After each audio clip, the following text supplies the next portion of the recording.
How's it going, lads? And welcome to my first ever podcast. To be honest with you, I don't really have a plan for this podcast. A few people have asked me in the past to do a podcast and talk about Irish history. And today's episode is not necessarily going to be about Irish history, it's just going to be kind of an introduction to what I do, basically. Why I do what I do, what my plans are, how I got interested in Irish history, all that sort of stuff, really, to be honest. So there's no major plan here. I'm just going to talk about, first of all, why I do what I do.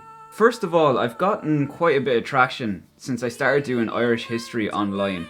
And funnily enough, I'd say a lot of people might not know this, but I've been creating content for years now. Probably about 4 years, I would say.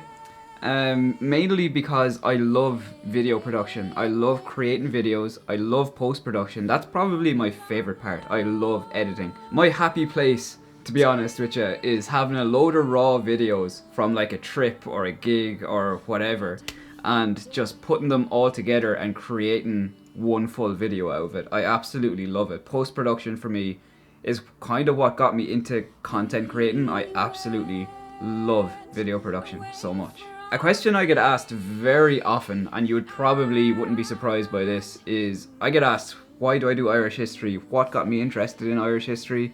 Why do I do it?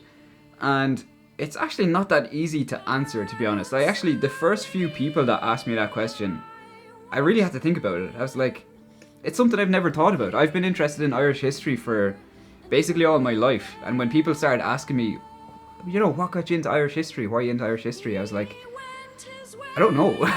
As in, like, straight off the top of my head, I was like, oh God, I don't really have an answer for this, I've just always been into it. I never really thought about why I'm into it. So it got me thinking, why do I love Irish history so much? And I think the first reason that popped into my head is my dad. My dad has been really into Irish history for, I would presume, all of his life, but all of my life, definitely. And he'd always tell me stories about certain events that happened in Irish history, and he'd always throw out names to me of like famous Irish people that back in the day and stuff like that.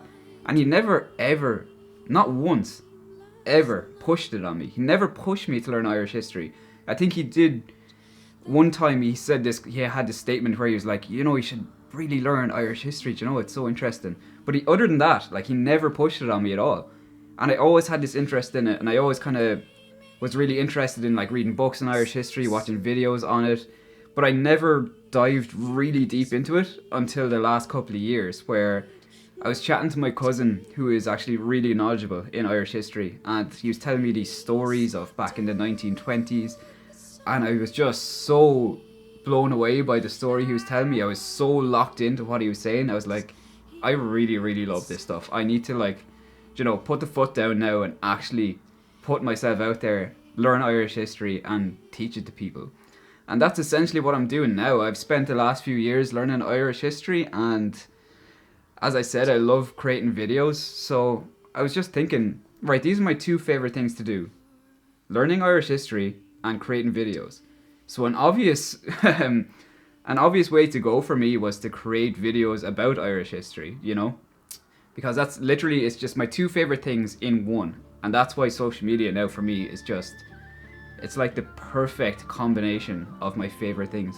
Another reason that I create content is because of my generation. This is going to be kind of complex to explain, but this is my thoughts in my head, right? So my parents would have grown up with their parents, as in my grandparents, telling them stories about their childhood throughout Irish history, and their grandparents also would have went through a lot. They would have lived through the 1916 Easter Rising. They would have lived through the Irish War of Independence, the Civil War. They would have lived through Ireland becoming a republic. But my generation, just to give you a bit of insight, I was born in the early 90s, so I'm in my late 20s. My generation hasn't lived through any Irish history, And I feel like my generation will be the one to let Irish history completely fizzle out. I don't mean that in a bad way against anyone my age whatsoever. There's a lot of people interested in this stuff, but there's a lot of people not. And I think a lot of people don't know that they're interested in history because what they learn in school, they might not necessarily be interested in. For example, I didn't even do history for my Leaving Cert in school. I didn't go to college and study history. Nothing. I have basically, from a school point of view or college point of view, I have no education in history. I've done all this stuff myself because I wanted to, I suppose. And I've put the time and effort into learning it. So that's a big factor for me, is that I could see our generation being the ones to let Irish history really, really fade out. And that would kind of break my heart a little bit. And one thing that I've learned since I started teaching this kind of stuff is a lot of my friends, even close friends and, you know, people I know relatively close, they've came to me and they've said, man, I never had an interest in our history before, but now that I'm learning from your videos, I love this stuff. And it's so common. This actually happens so much. People don't know they're interested in this until it's kind of thrown at them a little bit through social media, and then they realize, I actually really love this. You know, and that's happened so much, and that's absolutely brilliant. And that's kind of, I suppose I had a similar situation myself, you know, because I had my father tell me about Irish history and my cousin, and then I realized, right, I really, really love this. Why am I not studying this all the time? And I think a big part of that is probably school and the education system. Now, I am not going to talk negatively about the education system. I know nothing about that stuff whatsoever. I'm not in a position to do that. I'm not intelligent enough to make those kind of decisions. But what we learn in terms of Irish history in school is very vague. I think it's a really, really good oversight. I think they've done a great job on that. It's a really good oversight of Irish history. It's excellent. But you know, you don't learn the ins and outs. You don't learn the fine details at all, which is kind of upsetting, but at the same time, I mean, if you wanted to learn everything about Irish history, you'd have to be there for about 10 years studying it. So I kind of think that's why a lot of people don't realise they're into Irish history when they actually are, is that they're taught this whole, just a big overview, or like a summary, which is kind of, I won't say uninteresting, it definitely is interesting, but it's the fine details that will drag you in and make you realise, like, wow, I love this stuff, I want to do this all the time. And that's what happened to me, essentially. So yeah, that's kind of my plan, is I want to teach Irish history to as many people as possible, whoever wants to learn it.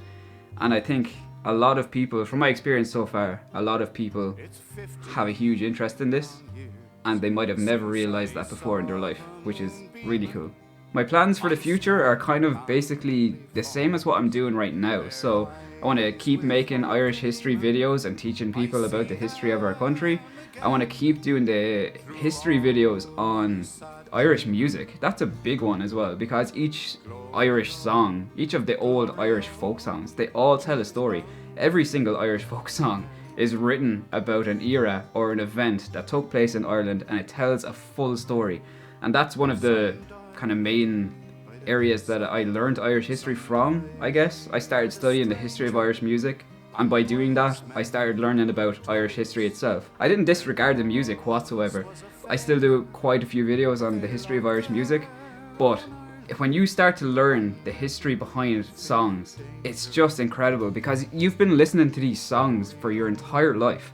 Like, this is so common for people to know all of these old Irish folk songs and enjoy them for their entire life, but never learn the backstory of the song, which is kind of crazy, because the songs are popular, but they're popular because of the story behind them. You know, that's what makes the song great, because it's not just some story that somebody made up and turned into a song. These are like real life events that happened back in Ireland 100 years ago, 200 years ago, 300 years ago, whatever, that actually happened, and they made them into songs, and yeah, they still live on today, like centuries later, and they're as popular now as they ever were.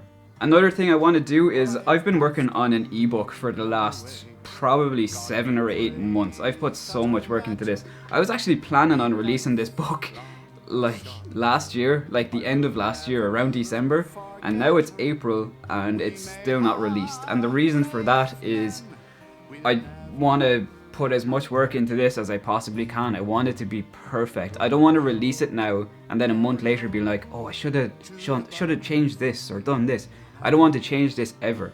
So yeah, it's taken way longer than expected, but I'm perfectly okay with that, to be honest with you. It's not like I'm in a rush to put it out. I'm really excited to put it out, but I'm in no rush. You know, I want this to be absolutely perfect. And essentially what it's going to be a one-stop shop, essentially, for Irish music. So it's going to be the top 10 Irish rebel songs, and you can go through every song and learn the entire story about that song, the history of the song, what it was written about, the people that wrote it, all that kind of stuff. You won't have to go any further to learn about all of these really famous Irish songs, and it would have benefited me a lot. That's kind of the reason I did it, is when I first started learning about these songs, I was thinking, if there was a book for this would just be so much easier. Do you know, it would make my life a lot easier if I just had a book to read or something like that, or a video to watch that teaches me about all these songs.